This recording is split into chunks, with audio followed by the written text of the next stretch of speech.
Welcome back to the Fide Podcast. I'm Dan Beresh, founder of Fide, and today I have Daphne Luchtenberg with me. She is the Global Communications Director at McKinsey's Operations Practice, but she's also had so much more experience before that working at EY, at Visa, and other places, and is really truly an expert in B2B marketing and communications. Daphne, I'm so excited to chat with you today. Oh, thanks for having me, Daniel. And I'm not sure I am the expert, but I certainly have had a lot of chance to play. So there's things I can share for sure. Nice to be talking to you. It's such an interesting world I think we're in right now in terms of where B2B marketing is at. There's a lot of talk about how B2B marketing is shifting. And, in our kind of chats leading up to this recording, we talked about your experience in B2B marketing and communications and really kind of having started that in a way, and it really been at the beginning, formative years, shall we say, of B2B marketing. And one of the things I thought would be really interesting to chat with you about is we talk about things changing, right? And so often we talk about, everything, the pace of change, it's so fast. And yet there are these fundamentals, I believe, that tend to stay the same. And so I'm curious, why don't we start there?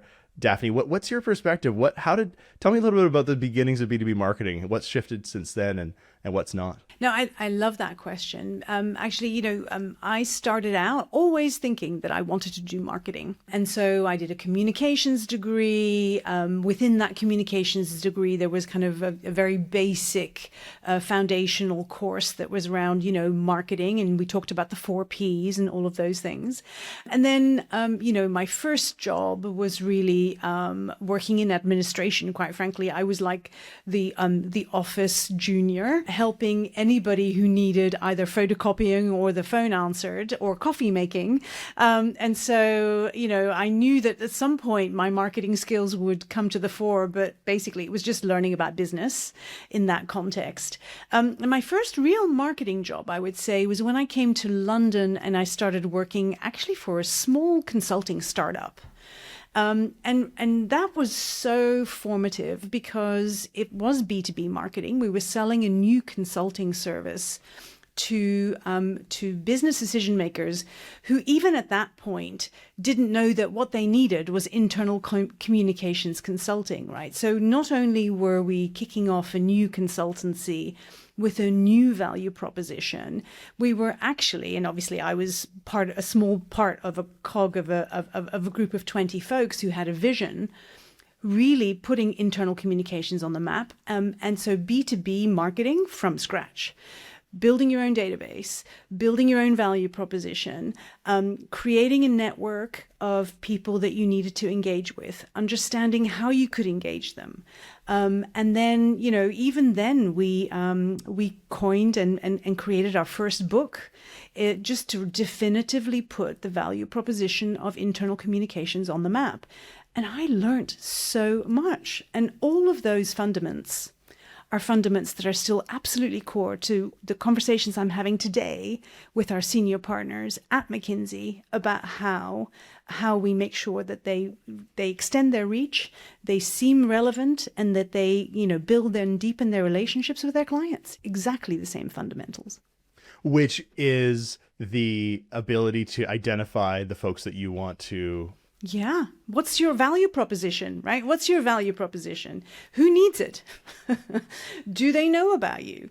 Do you know them? Have you got, interesting, engaging content that can help you start a conversation? Are you tracking that? How do you, and then how does the sales function and the commercial function come in? How do you build that towards advocacy? How do you get those folks who have enjoyed working with you now, help you build your brand? So those are still exactly the same things that we're doing now. I think it's really interesting to hear you talk about that, even building for the value proposition from the very beginning. And I think that that's still such a struggle with a number of our clients and folks we're seeing in the market. You've built a business, and the business is built, inside out in a lot of ways. We've figured out how the departments should be structured based on the skills that people have, not based on how we need to go to market. And so then when we try to go to market, with these kind of individual, for example, service lines, it can feel very, I think, disjointed from the client side. And I don't know if you'd agree with this, but what we see, I think, a lot is companies just really struggling to connect with that buyer because they haven't necessarily gone out and done the research. I think we tend to make a lot of assumptions, and we say, well, the business is running well, so why would we need to change anything? And it's often we're coming in and saying, well, to get to that next level, it's really about being a little bit more outside in, about understanding that buyer, where they are and how to engage with them. I think that's right. And I think, certainly as you're in the growth phase, often things happen through momentum, through accident, right? Through energy, through happenstance. And then over time, what you come to realize is what's resonating and what's not resonating. And then you realize, well, actually, I could just keep going in this organic fashion. Or in fact, if I'm really keen to scale and grow, I need to get into a position of being able to codify what I'm doing, what is distinctive, and what does the buyer get from that? And don't you often have conversations where you're saying to folks, what you're describing to me is a feature. What you need to tell me is what's the benefit. Every day. Right? Yes. I had a conversation yesterday where they said, well, the technical rigor is the benefit. Why? And exactly, right? But the technical rigor, to me, the technical rigor could be just right next to the benefit, right? Because the technical rigor provides the benefit, which ultimately creates a differentiation for you in the market. But I think that there is it's a real challenge for people to understand that thing that they think is valuable. And in truth, I mean, features, in my opinion, features are valuable, but they're not necessarily the front door to selling. It's not necessarily your service, what you need to communicate. Exactly, right? Exactly. Mm-hmm. Yeah. And the communication, I think it can sometimes just need the tiniest little shift. It's not you're doing absolutely everything wrong and your communication is totally flawed. I mean, frankly, you probably wouldn't have a business if that was the case. But how can we as communicators help you to just get to that next level with small little changes here and there? Yeah. And the other thing, Daniel, I think certainly it takes a little while in B2B to get people to realize that emotional need is as important as the actual product and technical specifications of a service or a product, right? What's the emotional need you need to tap into? And in fact, I was in a session only a couple of weeks ago when we were talking about where do sales processes fail, right? And there was a key insight that sales processes fail because the salespeople don't anticipate what some of the risk factors are that the buyer needs to contend with. And those risk factors may actually have nothing to do with the specific product or service in the specific function that you're selling, but maybe a wider contextual piece that you may never have realized was in play because you've never asked the right questions. And so this emotional need, right? What's the emotional need or what's the emotional barrier that is stopping you from progressing the conversation? That's often about asking questions. And if you only have a limited amount of time with your target audience, you tend to want to fill it with lots of information as opposed to using it to gather more information. And I think in a B2C context, you might take a weight loss or a beauty product and say, okay, we can speak to the emotional need there. And that could be a relatively one-to-one or relatively clear, how we're going to speak to that. When we start to commit to selling these buying committees of, several individuals, all of whom potentially are in different parts of the organization and therefore care about different things, I think the emotional end of that becomes much more difficult. And so what's the easy path is to say, all right, we're just, as to your point, Daphne, we're going to talk numbers. We're going to say 61% more efficient. And I don't necessarily think numbers are bad, but I think your point around emotion is so fundamental here because we are selling to people. Yeah. And in a world where the entire market, all of your competitors are using numbers, your entire market are using statements that talk about, let's say, some kind of efficiency gain. I think the only way to differentiate these days can be how do we actually get to the fundamental emotional benefit, the thing that the buying committee wants that they don't necessarily know they want. Yeah. And I think that's right, Daniel. I mean, but what we're talking there specifically is, does this product or service meet the expressed need of the client I am trying to serve. But there's actually so much more that is in play. And so it's not just the product or the service that's important to communicate. The brand that sits behind that product and service, I believe, is more important now than ever, particularly in a B2B context. So when you imagine you're selling consulting services, well, there isn't a business on earth where a number of your competitors are also in play. And so what your brand stands for, how people believe in your brand or not just the direct decision maker, but the waves of people around them who are both influencing and potentially being part of the decision, your brand becomes extremely important, regardless of the technical specifications of the consulting assignments specifically that you're trying to convert right now. So how do you balance that? How do you balance the ability to create that, say, case study client story, which you can take into that sales meeting and you can use and create a marketing campaign around, which let's say might be, I don't know, I'm just putting this out there, maybe a little bit closer to the conversion than your brand build? Or do you see it as holistic? Okay, we can create that campaign, which is going to both build the brand and enable our salespeople to close the deal. How do you envision that? I do. I believe it is a 1-2, in the sense that the brand that you have will be in play, whether you want it or not, right? So if there is any negative association with the brand, it will be in play and it will influence that decision and that conversation that you're having right now in the moment. And so I believe it is holistic. And I believe that it needs to be part of the consideration of, the direct sales engagement. And therefore, we always talk about what's the umbrella campaign? What's the umbrella campaign that's going to give you air cover that will support then the particular products and services that you're going in and having conversations about? So it's about figuring out how to create a campaign that can serve both purposes.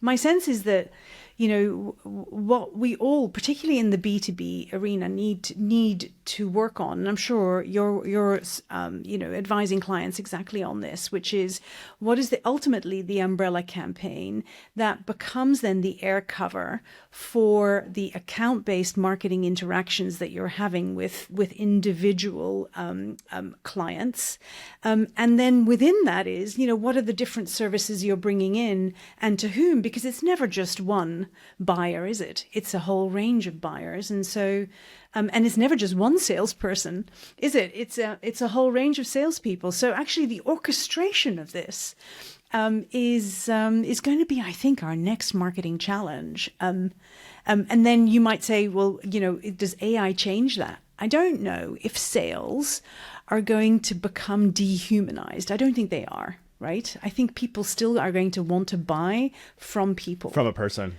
People buy from people, right? Exactly. Yeah. And if you have an AI and your competitor has a human, I think we can both sit here and pretty confident about who's going to sell. Yeah. So let's see where that goes. Now, what AI can do for you, and I'm looking, and we're looking at our tech stack and trying to figure out how to make this helpfully accessible, but is to kind of say, okay, well, track how this orchestration is coming together. Perhaps if we have more transparency around how we're orchestrating the touch points with our various accounts, we will have more information that will allow us to streamline that better. I think that is the opportunity for me. Absolutely. I think AI right now in this field is about augmentation rather than replacement. And I think there still needs to be a human touch there. I think that everyone is using AI, and especially when we talk about consulting, we are the firms that literally implement the AI within clients, so we better be experts at it. And so if you can therefore assume that all of, for example, McKinsey's competitors are using AI in an effective way, you can assume that the differentiator is fundamentally the human. How are we using AI? Yeah. And how are we gathering the information that AI is giving us and doing really powerful and effective work with it, rather than sitting back and saying, oh no, this is going to be completely replaced with AI. Yeah, I just don't see that. Yeah. No, not at all. Mm-hmm. We have some folks I've had on the podcast before who called me and said, Dan, I don't know, as a marketer, 5 years from now, I don't know what my job is going to look like. I might be totally replaced. But your view is we're still going to be valuable as marketers. We're still going to be needed. Goodness, I don't like to make predictions on these things at all. But my sense is some things are going to continue to need humans. The other sense is there is a limitation to how much AI we can afford. And I think very quickly that's where our thinking is going now, right? This is not free. We can't just keep asking willy-nilly questions, right? We're going to have to be much more thoughtful about what questions we ask and how we use AI. So there's also, how much AI can we afford? How much AI can the world afford? And then, okay, so where does AI play really well and where do humans still help with that connective tissue? And I think as long as the sales process and the consulting process will rely on humans speaking to humans, effective consulting is about how you help organizations change the way they work. Well, I haven't seen an AI being able to change the way a team works. Exactly. So, it's going to be humans who are helping humans change the way they work. Now, the way we work, the way we structure teams, undoubtedly, that will change the kind of questions that we get technology to answer for us versus our own intuition, our own creativity. That balance is probably going to change for sure. For sure. And I think is changing. We're seeing it in our team as well. We are no longer having to ask the simpler questions and do the simpler work. And as much as is possible, trying to get out of the weeds of that. I think one area it's really helpful in is just that clerical work so that your team can really start to do the creative stuff. And I love that. The fact that you can get you can get it, open up a cursor and just say, please create me a toolkit with this social asset, and this social asset, put it on a website and make it really accessible. Wow, right? There's 2 weeks worth of work. Incredible. Condensed, as long as I've got the good ingredients to make that exactly good. And so I love that. I don't think anyone should feel threatened by that. You should feel empowered by that. Especially as a marketer, to think that you could create, for example, a microsite that has some really interesting and engaging content on it that you previously, wouldn't have had the budget to do, or you could create 10 microsites instead of the one that you did every, June or whatever for that big conference. Great. So, right, we can tailor things that we could never tailor before because we didn't have the time or the money. We can ensure that we can get, customers, give them very specifically, like we talked about account-based marketing before. We can be so much more detailed and up to the minute in giving our clients what we've always wanted to give them. And so we can serve them better. We can serve them in a more cost-effective way, and then actually get them to the right products and services more quickly. So we should not hesitate to do that. Yeah, exactly. Less frustration on everyone's part, and we get to drive better outcomes, and hopefully more quickly. Correct. Yeah. Daphne, something we've been talking about is, these kinds of tactics, right? And how you put together different tactics. And something I'd love to talk to you a little bit about is specifically this client story type project that we often find is valuable, and for good reason, right? I mean, I think everyone wants to know that you've done the project, that you can do it, that they're not the guinea pig experiment, first time. And that you can be successful with them. But it's interesting thinking about how you put a story like that together, right? And I think we've both probably seen many different client stories that run the gamut of horribly boring and please shut this off, all the way to, wow, I've watched through this incredibly long video I never thought I would. Yeah. And from our perspective, it's really interesting, for example, seeing a partner in a consulting firm just sit down and say, well, we did this thing and there's no backup and there's no proof and anything like that. Yeah. And we won't do that, right? And to some extent, actually, it's quite interesting. At McKinsey, client storytelling is actually a relatively new phenomenon because client confidentiality was such an important value for us. Our stance for many years, 100 years, but let's say 97 years, let's call it that. almost at the century, but... Yeah.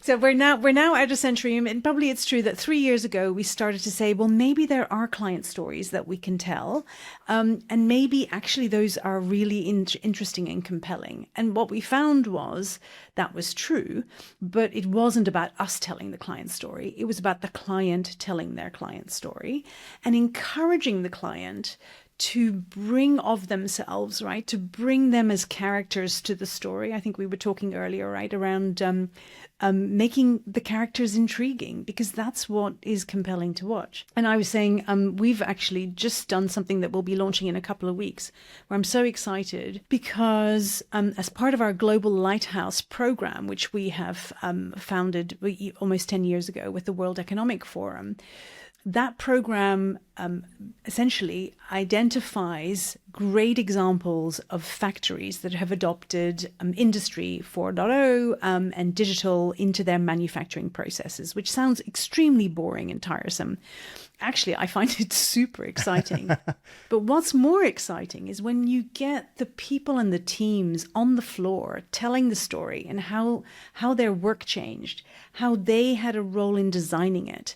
And this storytelling that we're going to be launching very soon is about the first lighthouse in Africa.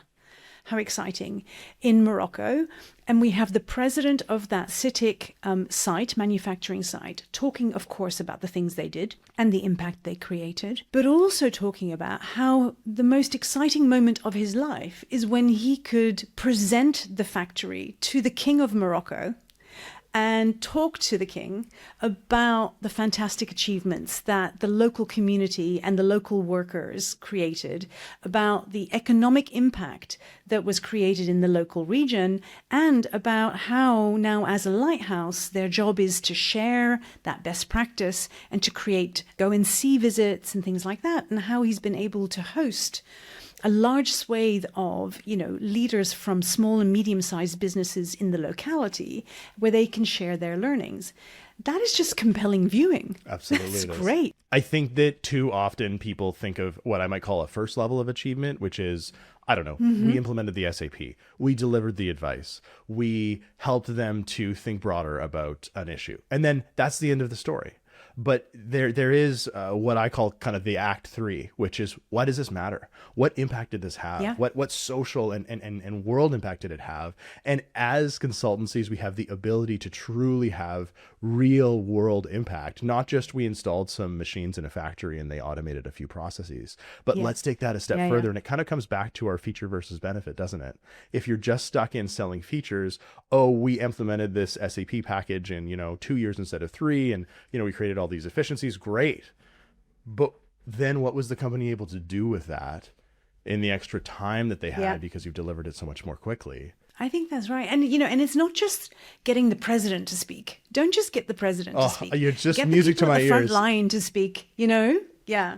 Because when their eyes light up to say, oh my gosh, I never thought I would be able to, apply digital tools to this supervisory work that I am doing. And I'm doing this cool stuff. And often they say that, I'm doing this cool stuff. Who thought? Actually, that's like I could sell popcorn when you can get that kind of stuff on tape, right? It truly is. We did a story a few years ago about the electrification of last mile delivery vehicles here in Canada. And we spoke to the driver who said, you know what, I want to work for a company that is going to care about the environment enough to allow me to do my job in a way that isn't detrimental to the future of the planet. And it was such a powerful story about his child and his relationship with his child, which is so far removed from this electrification project, which frankly was about what kind of trucks are we going to buy and how are we going to charge them at night, and let's talk about the very technical details, right? But that's the feature, right? And the benefit is, I think a really good client story can also have a sort of employee retention or employer brand benefit as well, where you start to say, wow, this is a company that I really want to work for. And people start to feel really, really proud of the work that they do on the day to day, not just the CEO being proud because that person, saved a few dollars here or there through some efficiencies. Yeah. I mean, Daniel, and actually, and maybe the last thing to say about, successful client storytelling is where the client is the hero. Yes. And the client wants to do it. And actually, there's something in the client's talent value proposition, but also in them being able to bring forward their own distinctive value proposition. So there's a win-win. Absolutely. I'm a huge fan of StoryBrand. I don't know if you've heard of StoryBrand or, Donald Miller does wonderful things. And I think a lot of it is related to kind of a B2C, but I think there is an ability to start to apply that to the world that we work in really interesting ways and say, no, they're the hero, they won, and we are simply the supporting actors. Yeah. Let's talk a little bit about actually getting people into these, say, client stories or communications as well, because that, level down from it, we can talk broadly and say, oh yeah, make this video, do this, do that. But we all know that sometimes it's our job to put people in front of a megaphone and on a stage. And not everyone is destined necessarily for a stage or has the ability to do that naturally. And in a world that we work in, you may have 10 partners and each of them needs to be able to have that personal brand and that presence. So Daphne, how do you think about that? How do you take a variety of stories, a variety of humans, a variety of personalities, and make each and every single one of them shine? Well, I think you've just set a challenge that may be too bold.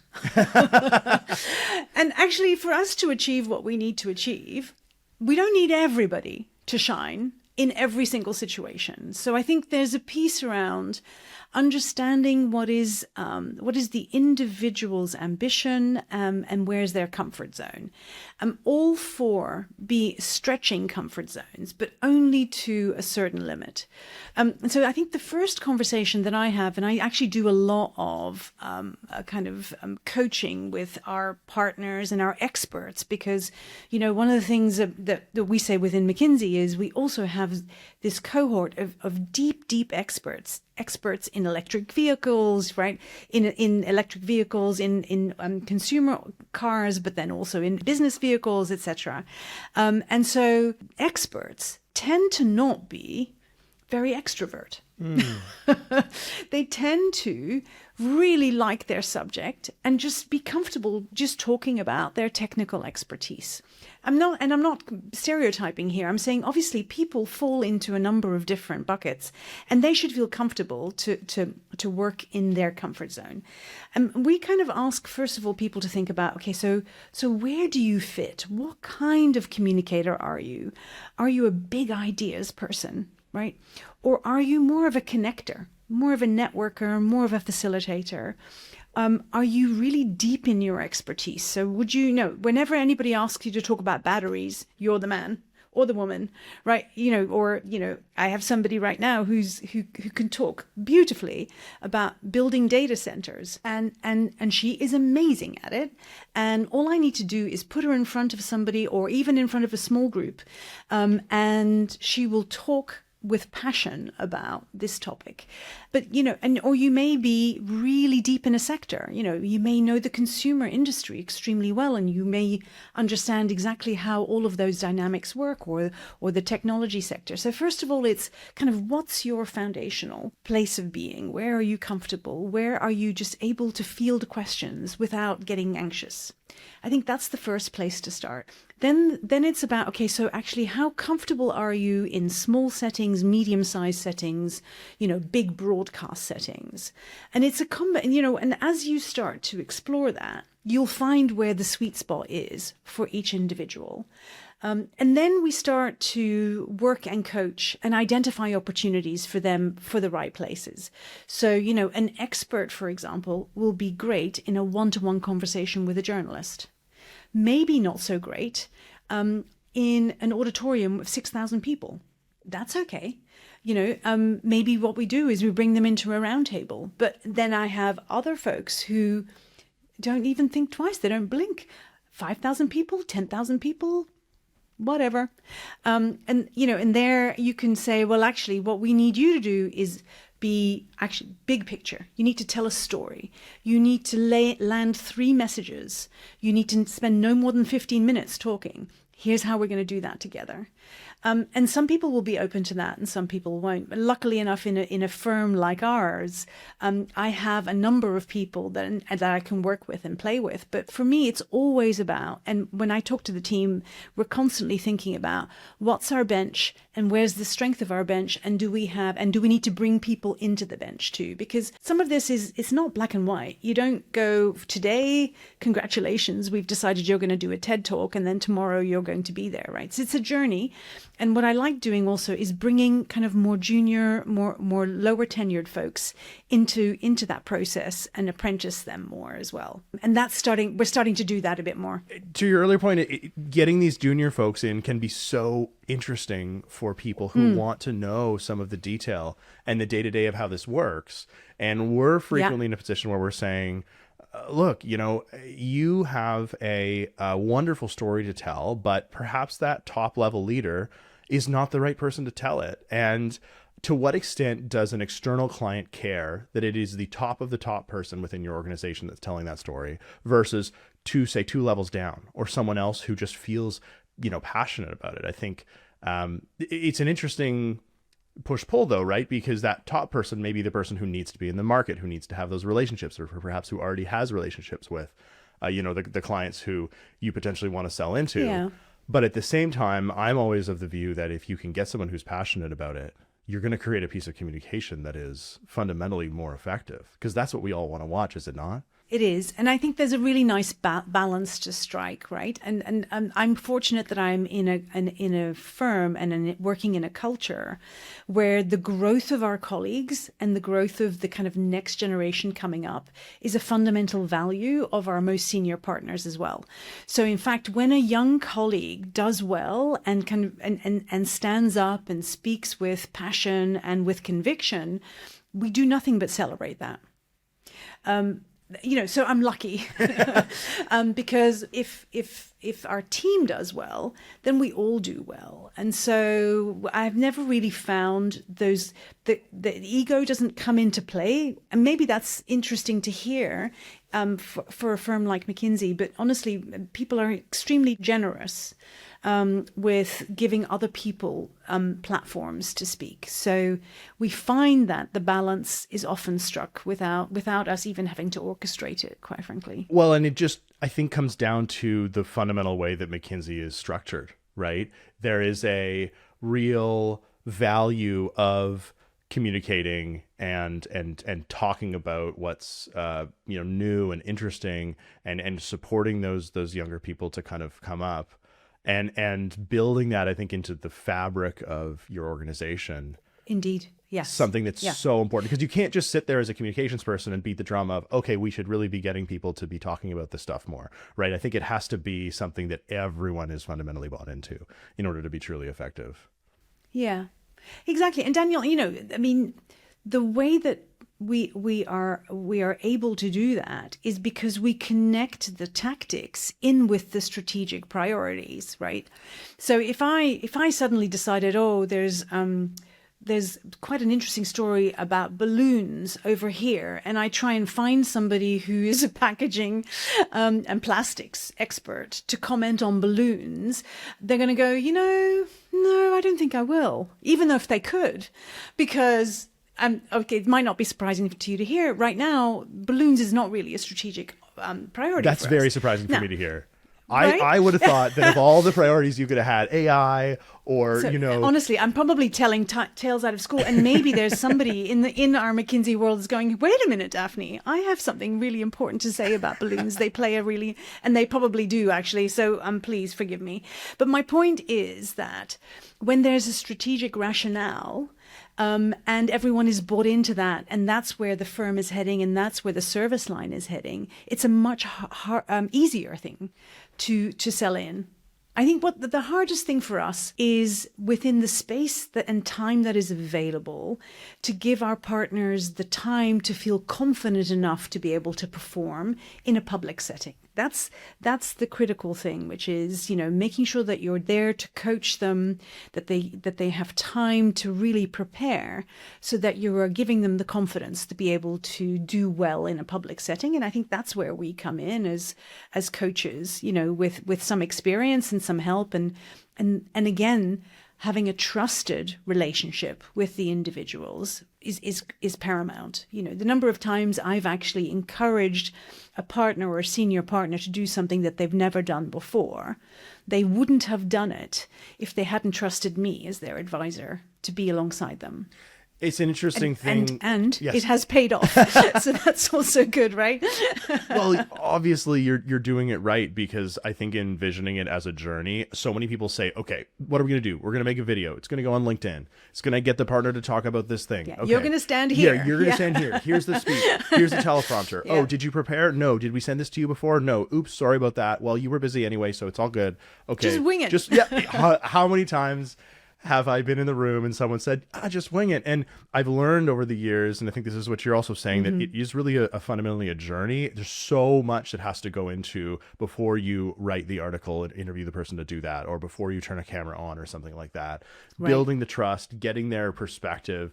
And that's the other thing that tends to happen, right? The communicator, the marketer, writes the script when in reality, the person on camera is the expert, and you haven't even consulted them about what they want to talk about. And they come in and say, well, this script is written in a way that, I mean, it's okay, but gee, I really wish that I would have been consulted as part of this, because we could have made such a more effective piece. So really just thinking about it as a journey. And the other thing that I like to think about is just around how much more buyers want to be asynchronous now. And so we have so much more of a need to create content and to be out there and to talk about the things we're doing, prior to just that kind of, one-to-one relationship that, say, 20, 30 years ago probably would have sold the consulting engagement. And so selling the partner on the need to do that because of the way the world is changing, I think that to me is one of the first steps, because then they start to prioritize things like, let's talk about what you're going to talk about on camera because it's important. It's no longer a side piece of their job as a fee earner. It's fundamentally part of it. And when we start to get that buy-in, I think that's where we start to really see some effective communications. I think that's right, Daniel. And with a firm that's 100 years old, this is our 100th year. Congratulations. That McKinsey has, thank you. McKinsey has built its reputation on the basis of its thought leadership, right? And its article publishing, and that was never going to go away. But one of the reasons that we were able to build that body of work is because our consultants were incentivized to codify their work. And they were incentivized to publish thought leadership. At the end of each year, they would be asked to talk about what had they published, what had they codified, and how much of that had been read by their clients. What's happening now is exactly as you say, is in response to our recognition that actually we need to be visible to be speaking about these topics. It's not just about what you publish, but now it's also about where have you spoken about this?